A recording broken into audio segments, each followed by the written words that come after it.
पाक दिल से सच्ची श्रद्धा से प्रणाम करो, नम्रता से। देखो प्रणाम का उद्देश्य क्या है? आपको विनम्र बनाने के लिए कि इंसान में अभिमान ना रहे, और जब तक अभिमान रहेगा भगवान प्रसन्न नहीं हो सकता। और जैसे रावण ने जो साधना भक्ति की, पुण्यात्मा आप तो लाख जन्म नहीं कर सकते, इतनी कुर्बानी यहाँ से काट के चढ़ा दिया, लेकिन एक त्रुटि रही, उसने अभिमान नहीं गया, और वो अभिमान उसको खा गया, लेकर डूब गया। कुल का नाश कराया, अपना नाश कराया, भक्ति नाश करा लिया। तो सबसे पहले अपने भगत के अंदर आधीनी होनी चाहिए। एक प्रमाण बताया है परमात्मा ने, एक उदाहरण दिया है। एक अजाजिल नाम का भक्त था, साधक था। अब जैसा हमने गुरु मिलते हैं, हम उन गुरुओं को कंप्लीट मान के, संपूर्ण मान के उसके आदेश का पालन कर लेते हैं। जीव की तो इतना ही काम होता है श्रद्धालु का। अब इन्होंने क्या कर रखा है कि राम नाम की गाड़ी की ब्रेन में टिक रखी है।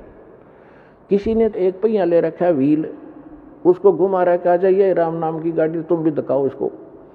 किसी ने एक स्टीयरिंग ले रखा कि यार राम नाम की गाड़ी है। अब जैसे कोई हवन करते फिरते हैं, कहते हैं यह भक्ति है। कोई सुबह शाम के नित्य नेम कर लेते, छोटे मोटे गीता का, कोई वेदों का, कोई कहते यही भक्ति है। ये सारी मिलाकर भक्ति बना है। तो उसको एक पहिया दे रखा था, उसके गुरु ने कि बेटा प्रणाम करा कर, और प्रणाम करने से तेरा स्वर्ग में वास हो जाए। क्योंकि ये जो यज्ञ हैं, जब तक हमें सत्साधना न मिलती है, स्वर्ग तक की साधना है। लेकिन हम इन यज्ञों को स्वर्ग के लिए नहीं, अपने मोक्ष के लिए प्रयोग करेंगे। हम जिसका हमारे ऊपर कर्जा है, उनको ये पकड़ा देंगे कि आप अपना ये ऋण पकड़ो, हमने तुम्हारे लोक में वो रेस्टोरेंट नहीं चाहिए, हम आगे को चलने वाले हैं।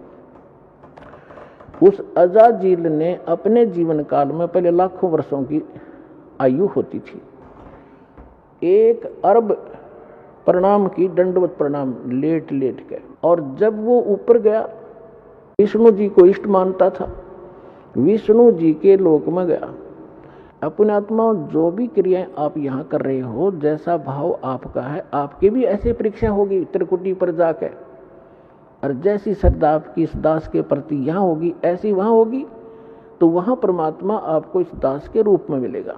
तो अजाजिल नाम का वो श्रद्धालु प्रणाम करता था, प्रणाम यज्ञ किया करता था, उसमें इतनी भक्ति, उस स्तर की जो स्वर्ग तक जाने की और वहाँ पर पद पोस्ट पाने की, इस प्रणाम यज्ञ से इतना संग्रह हो गया उसकी भक्ति कि विष्णु जी के लोक में जब गया तो विष्णु जी ने कहा कि भाई बहुत ज़्यादा भक्ति की तूने, यानी बहुत अच्छी साधना की बच्चा, साधना के अंदर ही सारा कुछ आ जाता है। तो उसने कहा जी हाँ, साधना खूब की, 11 अरब बंदगी कर रखी है मैंने। तो विष्णु जी ने कहा कि अभी तेरे अंदर तो बड़ी सिद्धि भी आ गई है। अच्छा जी, कहाँ? एक बच्चा बना दे, एक लड़का उत्पन्न कर। तो उसने कहा जी कैसे करूं, मुझे तो पता नहीं। तो भगवान ने कहा, विष्णु जी ने, कि ये कह दे कि नर भव। उसने ऐसे कह दिया नर भव। एक जवान लड़का सामने खड़ा हो गया। तो भगवान विष्णु ने कहा कि ये तेरे वचन से उत्पन्न है और ये तेरा पुत्र हो गया, वचन का पुत्र हो गया। बोला अच्छा ठीक है, और खुश हो गया कि देख मेरे में कितनी शक्ति होगी। जैसे हम सुना करते थे कि वाल्मीकि जी ने, जब सीता गर्भवती थी सीता जी, और वो निकाल दी थी भगवान रामचंद्र जी ने, वाल्मीकि जी के आश्रम में गई थी, और वाल्मीकि जी, उसके एक लड़का उत्पन्न हुआ था, लव, उसका नाम रख दिया। फिर काफ़ी लंबी कहानी तो आपने सब ने पता है। फिर वाल्मीकि जी ने एक लड़का कुश से बना दिया था अपने वचन से।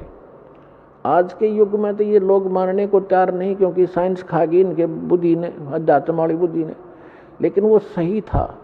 अब वो जितनी बैटरी चार्ज की थी वो उतना थोड़ा बहुत कर सकते हैं। तो उसे भगवान या मोक्ष, भगवान नहीं बन गए वो, और मोक्ष नहीं हुआ उनका। तो वहाँ जब वो लड़का हुआ तो बड़ा खुश हुआ कि स्वर्ग में मेरा एक पुत्र हो गया, यहाँ इसके साथ रहा करूँगा।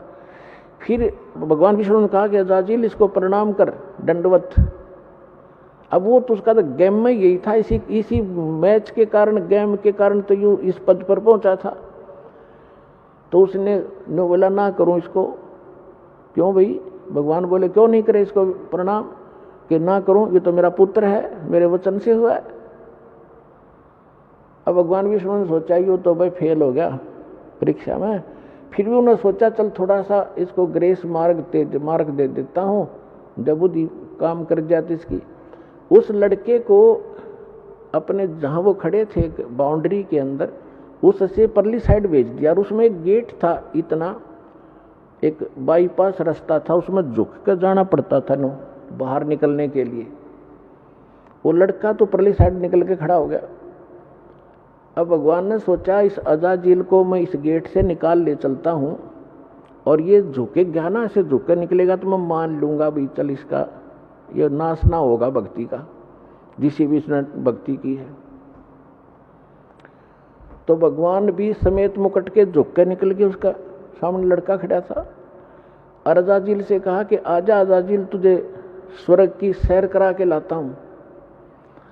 तो अजाजिल बोला मैं सब जानता हूं, तू छलिया है, तो मेरी फिर मजाक करेगा कि देखा ना मैं झुक के निकलूंगा तो परिणाम हो जाएगा मेरा लड़के को, और तो आप जो है ना मेरे साथ धोखा करना चाहते हैं, मैं ऐसा अनजान नहीं हूं, बिल्कुल नहीं करूंगा, नहीं आऊंगा।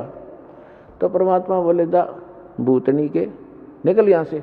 वो वहां से पटक दिया ठाक है, और सारी वह भक्ति कैंसिल कर दी।